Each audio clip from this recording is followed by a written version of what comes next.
Em uma noite fria e turbulenta, típica de março, com uma lua pálida, deitada de costas como se derrubada por fortes ventos, enquanto farrapos de nuvens diáfanas e lanosas corriam pelos céus. O vento dificultava qualquer conversação, fustigando o rosto até fazê-lo corar. Além disso, parecia ter varrido das ruas os raros transeuntes, pois o Sr. Utterson não se lembrava de haver visto aquela parte de Londres tão deserta. Ele bem desejaria que não fosse assim, porque nunca em sua vida estivera tão consciente do desejo intenso de ver e tocar outros seres humanos. Na verdade, embora lutasse contra ela, uma esmagadora premonição de calamidade se abatera sobre sua mente. A praça, quando lá chegaram, estava tomada pelo vento e pela poeira, as árvores delgadas chicoteando as grades. Paul, que ao longo do trajeto se mantivera 1 ou 2 passos à frente, parou na calçada e, apesar do frio cortante, tirou o chapéu e secou a testa com um lenço de bolso vermelho.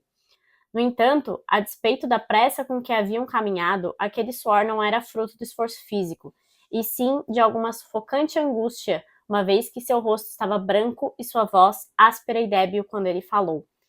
Muito bem, meu senhor, aqui estamos, e Deus permita que não haja nada de errado, disse. Amém, Paul, disse o advogado. Esse é um dos momentos de maior clímax, de maior tensão desse livro maravilhoso, curtinho e que vale muitíssimo a pena ser lido aqui nesse mês do horror, então, que é O Médico e o Monstro, do Robert Louis Stevenson.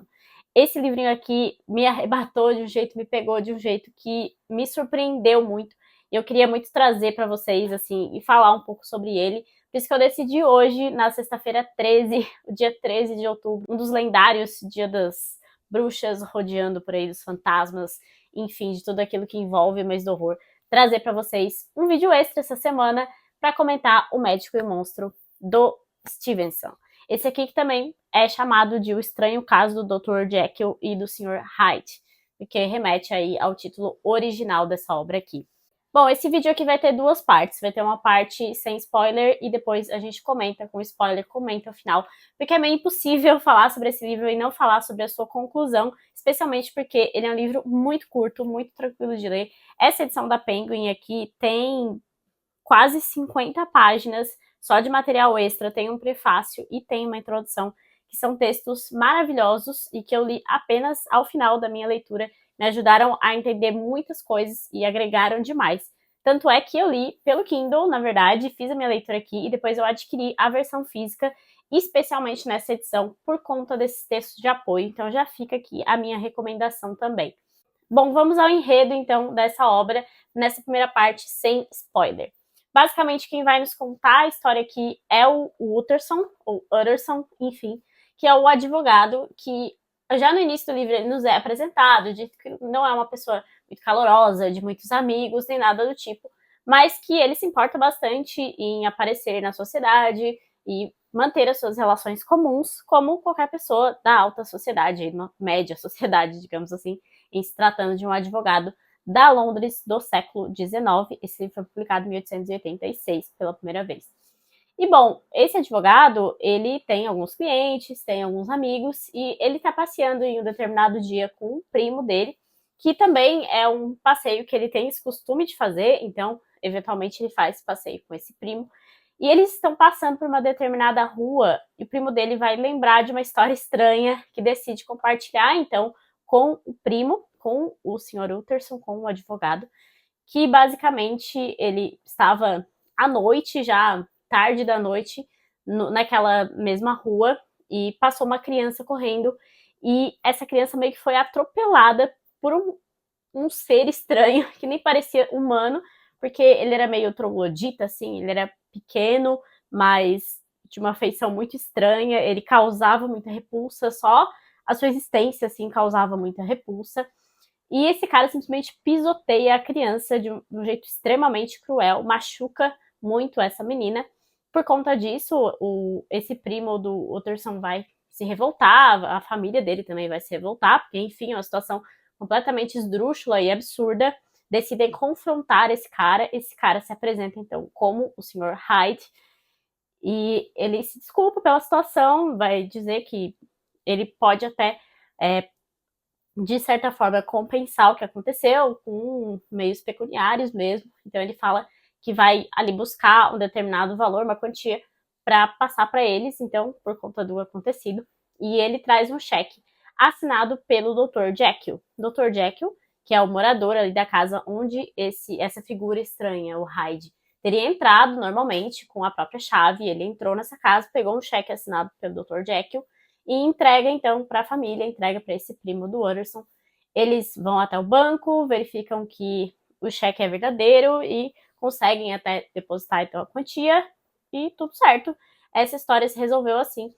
Mas o que vai intrigar então o advogado Utterson vai ser o fato de que ele conhece muito bem o Dr. Jekyll. Ele é um homem solteiro, mais velho e que é muito bem visto na sociedade, é um médico, um pesquisador, tem uma reputação muito ilibada.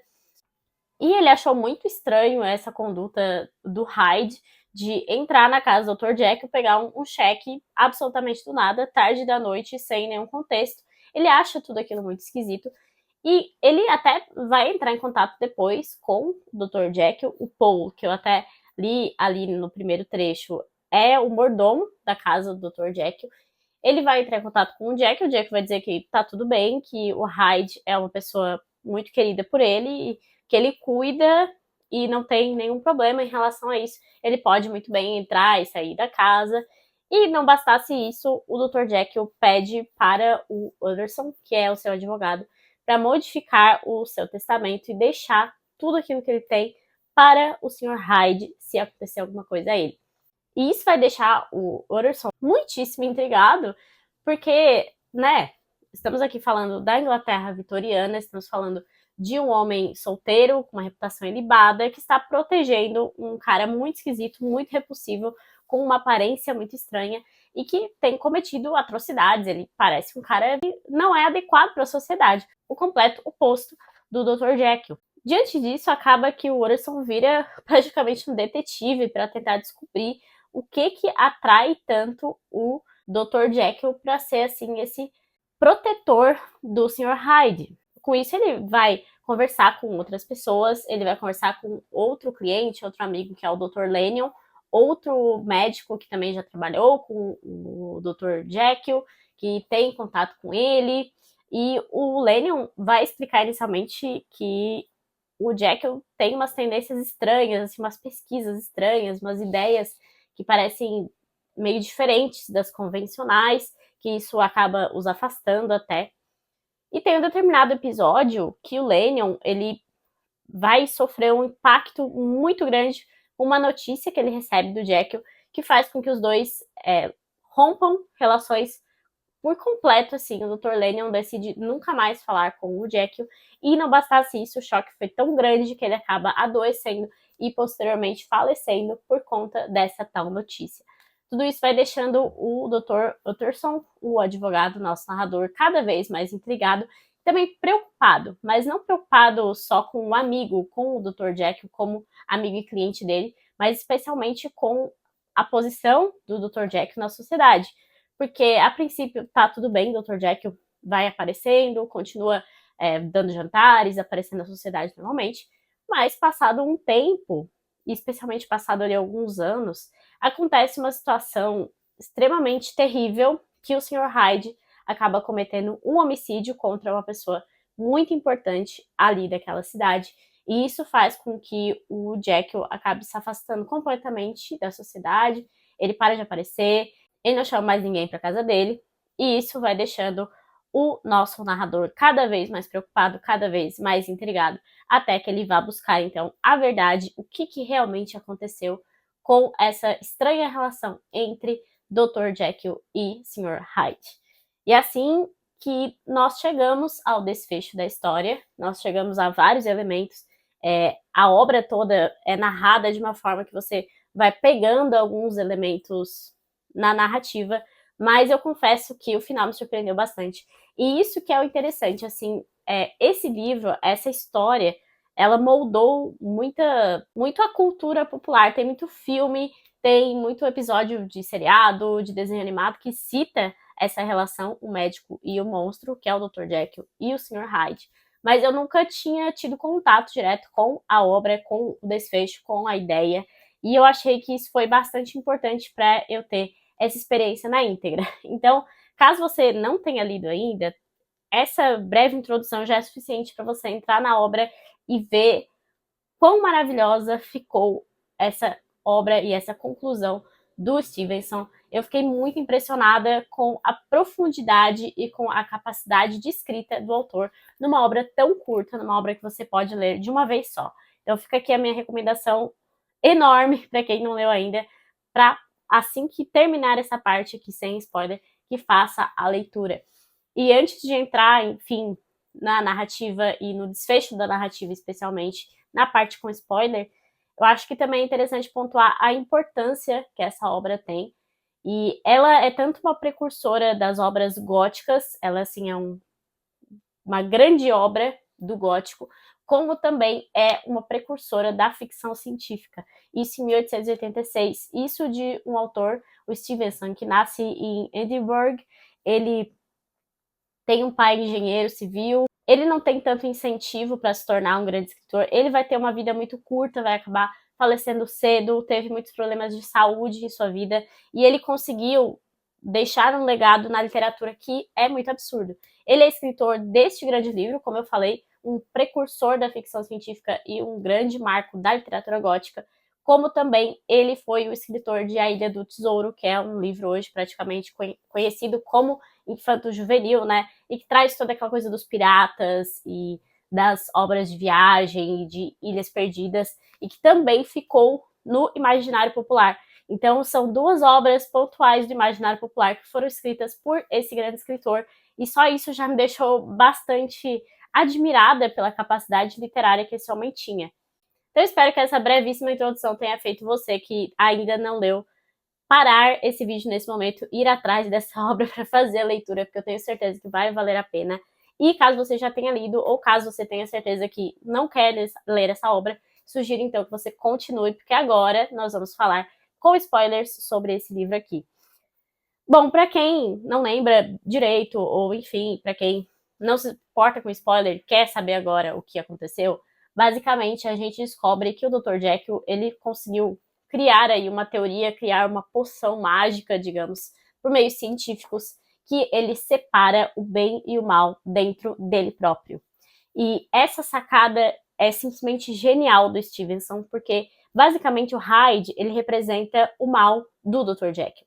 Então, quando ele toma essa poção, o próprio Dr. Jekyll se transforma no Sr. Hyde. Quando ele toma essa poção, ele assume aquilo que há de ruim dentro dele. Então, quando ele volta a tomar, ele volta para sua posição privilegiada na sociedade, para sua posição de pessoa boa, digamos assim. E isso por meio aí de várias experiências, essas ideias estranhas que o Dr. Lanyon, um amigo dele, dizia que discordava e fazia com que os dois não se dessem muito bem. E em determinada situação, acaba que o Dr. Jekyll, ele se transforma sem a poção. Ele começa a se viciar no mal, ele começa a preferir ficar na pele do Sr. Hyde, porque o Sr. Hyde é como se fosse a ausência de amarras da sociedade. Ele pode fazer qualquer coisa quando está na pele do Hyde, porque se acontecer algo, se ele for procurado pela polícia, como de fato ele se torna, ele simplesmente toma a poção e volta à sua posição de pessoa respeitada, de Dr. Jekyll. Só que com isso, com esse afã dele em se tornar o Hyde e essa tentação do mal, acho que a gente pode colocar dessa forma, ele acaba se transformando numa situação assim, à luz do dia, sem que ele tenha tomado a poção. E ele fica meio desesperado. Para resolver isso, ele recorre ao Lanyon. Ele pede que o Lanyon vá na casa do Dr. Jekyll. O Dr. Jekyll, né, escreve uma carta, assim, porque é a única coisa que mantém os dois na mesma linha, assim, ainda que o próprio pensamento fique diferente quando ele se torna essa outra personalidade dele, é a escrita. Ele consegue manter a escrita igual, e é com esse elemento que o Stevenson acha essa brecha para criar a história dele com o Lanyon. Então ele vai fazer uma carta pedindo que o Lanyon vá até o seu escritório, pegue aquelas coisas químicas, enfim, que precisa para fazer a poção, e que levasse a poção para um determinado horário ali, para um determinado hotel, em que o Hyde se transforma, então, no Dr. Jekyll de volta. E antes do Hyde se voltar a ser o Dr. Jekyll, ele pergunta para o Lanyon se ele quer presenciar aquilo, porque Até então, Lennon não sabia para que era aquilo tudo, ele só confiou no Dr. Jekyll e seguiu. E aí, quando o Lennon descobre aquilo que o Dr. Jekyll conseguiu fazer, ele fica completamente horrorizado, corta total a relação e acaba falecendo pelo choque. Além de toda a escrita na perspectiva do Utterson, né, do nosso narrador, em terceira pessoa, nós temos, então, duas cartas que são o desfecho da história. A carta do Lennon, a carta que ele deixa para o Utterson ler assim que acontecer alguma coisa com o Jekyll, e a carta final do Dr. Jekyll, narrando tudo aquilo que aconteceu e narrando os motivos que o levaram àquilo, enfim. Tudo isso porque, em determinado momento, os sais que eram usados para fazer aquela tal poção acabam e o Dr. Jekyll fica eternamente na pele do Sr. Hyde. Ele tem que se esconder em sua casa, tem que pedir aos criados para que deixem comida e procurem o tais sais por toda Londres. E esses empregados começam a suspeitar de que aconteceu alguma coisa. E especialmente suspeitam que o Hyde fez alguma coisa ao Dr. Jekyll. E aí eles descobrem, então, por meio do Utterson, que vai arrombar a porta do escritório, que os dois são a mesma pessoa por meio de todas essas cartas, por meio de todos esses indícios. E eles também, nesse momento fatídico, vão descobrir, então, que o Sr. Hyde se suicidou. A única forma de dar alguma resposta para tudo aquilo, para a ausência de possibilidade de voltar a ser o Dr. Jekyll, era se suicidar, acabar com as duas personalidades, com o Dr. Jekyll e com o Sr. Hyde, com a sua personalidade má. E, bom, isso fala muito sobre todo ser humano, né? Aqui, pelo menos na minha percepção, o Stevenson mostra como nós podemos facilmente sucumbir ao mal que há em cada um de nós. Cada um de nós leva consigo um Dr. Jekyll e um Sr. Hyde. E se a gente sucumbir ao Sr. Hyde, nós chegamos ao mesmo final que ele teve aqui também. Ele teve seu suicídio, mas ele também significou a ruína do lado bom, né, dessa pessoa. Eu achei simplesmente incrível. Eu gosto muito desses livros que tem essa temática de bem e mal, né? E desde o início da minha leitura, ele me remetia muito ao Frankenstein, né, da Mary Shelley, que também foi uma obra que eu li no ano passado, no mês de outubro. Só que no Frankenstein existe a criação, de fato, de um monstro, de uma criatura. E aqui a gente não tem essa criação. Nós temos o próprio personagem principal se tornando o seu monstro ou se tornando o seu lado bom, né? O seu lado benevolente. E esse livro fala muito também sobre aparências, sobre aparentar algo que você não é. Porque o Dr. Jekyll, ele teve toda aquela vida se mostrando para a sociedade, sendo muito bom para a sociedade, ao mesmo tempo que ele buscava subterfúgios para fazer o mal, para fazer as suas vontades. E às vezes a sua vontade nem era necessariamente o mal, mas quando a gente fala em uma sociedade vitoriana, a gente sabe que não era uma sociedade em que alguém poderia parar para, enfim, sei lá, ter um momento de lazer, um momento de lazer como nós, no século XXI, temos hoje. Então, é um livro também difícil de você ler se você não sair da sua perspectiva de século XXI, porque essa coisa da aparência é muito nítida. E até no texto introdutório, que eu recomendo muito a leitura aqui nessa edição da Penguin, fala sobre isso. E também outro vídeo que eu vi de um canal que fala sobre coisas de videogame, enfim. Nem é um canal que eu acompanho, mas eu acabei assistindo a um vídeo que eles fizeram, vou deixar o link por aqui, sobre o Magic Monstro, um vídeo de quase 1 hora, que tem muito essa coisa de explicar as aparências na época vitoriana. E outra coisa que surgiu de discussão nessa obra foi a possível homossexualidade. A gente sabe que era super mal vista, né? E provavelmente a primeira coisa que muita gente pensou quando o Sr. Hyde podia entrar na casa com livre entrada, né? Livre entrada e saída, tinha uma própria chave, e eles não eram vistos juntos, mas os dois eram vistos entrando e saindo daquela casa. Era uma coisa meio esquisita. E isso faz com que o Utterson, ele busque o tempo todo limpar a imagem do Dr. Jekyll. Você sente aqui que muitas vezes parece que ele não está tão preocupado com a integridade física, com a vida do Dr. Jekyll, sim com a sua imagem perante a sociedade. E muitas outras pequenas coisas que vão surgindo aqui na obra também falam sobre esse negócio da aparência. E para isso eu realmente vou mais uma vez recomendar essa edição da Penguin, porque tem muitas notas de rodapé e muitas informações que inicialmente eu não li, e eu li depois da minha primeira leitura na íntegra da história, para então ir mais a fundo, né? E essa aqui é uma obra clássica por excelência, porque ele é um livro muito curto, mas que tem muita informação, muita entrelinha, que você pode entrar em vários debates. Outra coisa que se fala muito também sobre essa obra, especialmente nesse contexto de ficção científica, é porque esse livro foi publicado em 1886. Não se sabia nada, por exemplo, sobre inconsciente, subconsciente e todas as análises científicas do ser humano e aquela coisa da psique humana. Não existia essa análise profunda ainda. Então, o Stevenson foi muito visionário nesse aspecto.